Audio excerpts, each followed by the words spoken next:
ഇതൊരാളുടെ shoe ആട്ടോ, വേറെ ആരുമല്ല, തേജുവിൻ്റെ ഷൂ ആണ്. സ്കൂൾ തുറന്നിട്ട് മാസങ്ങൾ മാത്രമായിട്ടുള്ളൂ കേട്ടോ. അവൻ്റെ ഷൂ കണ്ടിട്ട് ഞാൻ ഞെട്ടിപ്പോയേ. എന്താ ചെയ്യുന്നതെന്ന് അവന് മാത്രമേ അറിയുള്ളൂ കേട്ടോ. ഞാൻ കുറേ വഴക്ക് പറയുന്നുണ്ട് കേട്ടോ, ഒരു കൂസലും ഇല്ലേ. സ്കൂൾ ബസ്സിൽ പോയിട്ട് സ്കൂൾ ബസ്സിൽ വരുന്ന കുട്ടീൻ്റെ ഒരു ഷൂവിൻ്റെ കോലാണ്. മൂന്നാമത്തെ തവണയാട്ടോ ഷൂ മേടിക്കുന്നത്. ഇവനെപ്പോലെ ഷൂ മാറ്റുന്ന ആരും ഉണ്ടാവില്ല കേട്ടോ. അങ്ങനെ ഞാൻ കുറച്ച് ദിവസം ചെരുപ്പ് ഇടിപ്പിച്ചിട്ടാട്ടോ വിട്ടത്. അപ്പോൾ ടീച്ചർ വിളിച്ചു പറഞ്ഞു ചെരുപ്പ് പാടില്ല, ഷൂ മാത്രം പാടുള്ളൂ എന്ന്. അങ്ങനെ ഒരു നിവൃത്തിയില്ലാണ്ട് തേജുനും കൂട്ടി ഞാൻ ബത്തേരി വന്നിട്ടോ. അങ്ങനെ ഒരു ചെരുപ്പ് കടയിൽ കയറിയേ. ചെരുപ്പ് കടയിൽ കയറിയപ്പോൾ അവർ പറഞ്ഞു കുറച്ച് നേരം ഇരിക്കണം, ഞാൻ അപ്പുറത്ത് പോയിട്ട് ചെരുപ്പ് എടുത്തിട്ട് വരാമെന്ന്. അങ്ങനെ ഞങ്ങൾ കുറച്ച് നേരം വെയിറ്റ് ചെയ്തു കേട്ടോ. പിന്നെ അവർ വന്ന് പറഞ്ഞു ഇവൻ്റെ സൈസിനുള്ള ചെരുപ്പ് തീർന്നിട്ടുണ്ട് എന്ന്.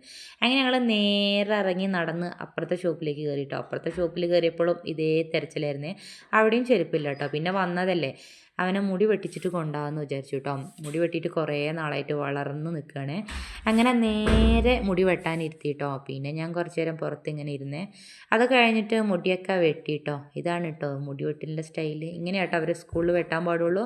തേജിന് ഭയങ്കര ഇഷ്ടപ്പെട്ടെ. അങ്ങനെ മുടിയൊക്കെ വെട്ടിയിട്ട് നേരെ അപ്പുറത്തെ ഷോപ്പിലേക്കും കൂടി കയറിയിട്ടോ ചെരുപ്പുണ്ടോ നോക്കാൻ. അവിടെ എന്തോ ഭാഗ്യത്തിന് കിട്ടിയിട്ടോ. അങ്ങനെ ചെരുപ്പൊക്കെ മേടിച്ച് നേരെ വീട്ടിലേക്ക് വന്നിട്ടോ.